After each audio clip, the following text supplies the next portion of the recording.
বন্যার পানিতে সব ভেসে গেছে। এক বৃদ্ধা মাটি থেকে উঠে দাঁড়াতে পারছিলেন না, চারপাশে কেউ নেই।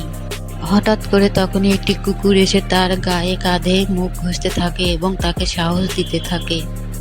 বৃদ্ধা উঠে বসতেই কুকুরটি তাকে যেন পথ দেখায় এবং সেই পথ ধরে বৃদ্ধা খুঁজে পায় তার আশ্রয়স্থল। যখন ফিরে তাকালেন তখন কুকুরটিকে বৃদ্ধা আর দেখতে পেলেন না। কেউ জানে না কুকুরটি কোথায় থেকে এসেছিল এবং কোথায় গেল হঠাৎ করে। বিপদে পড়লে আল্লাহকে ডাকো, আল্লাহ তোমাকে অবশ্যই সাহায্য করবেন ইনশাআল্লাহ। এক লোক রাস্তা দিয়ে হাঁটছিল। সে গরমে তৃষ্ণায় কাতর ছিল এবং হাঁপাচ্ছিল।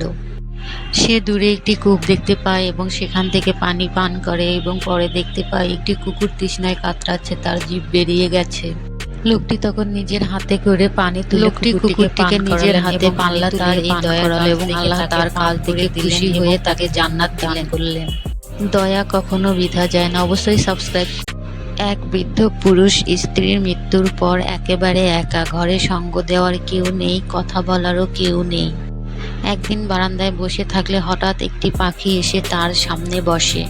সে পাখিটিকে খাবার দেয়। পরদিন পাখিটি আবার আসে। সেই পাখিটি আবারও তার কাছে আসে।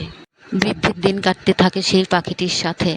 একদিন ঝড় ওঠে, পাখিটি আর আসে না। বৃদ্ধ লোকটি একাকী বারান্দায় বসে থাকেন। তার চোখে মুখে আর কষ্টকে দূর করে দিয়েছেন। এক ব্যক্তি প্রতিদিন বলতো বয়স হলে নামাজ পড়ব। একদিন হঠাৎ সে স্ট্রোক করে মৃত্যুবরণ করে।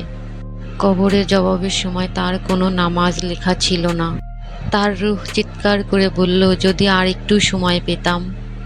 এক ধনী লোক সারা জীবন দান খয়রাত ছাড়া শুধু নিজের জন্য জমিয়ে রেখেছিল। তার মৃত্যু হলে তার কবর ছিল অন্ধকার এবং দুইজন ফেরেশতা এসে তাকে বলল, তোমার কোনো আমল আছে কবরে আলো আনার মতো? সে চুপ, কারণ তার কাছে কোনো আমল নেই, নামাজ নেই। জীবনের আলো দুনিয়ায় নয়, পরকালের জন্য আমল করো। আলোকিত কবর পেতে নামাজ ও সাদকা করো।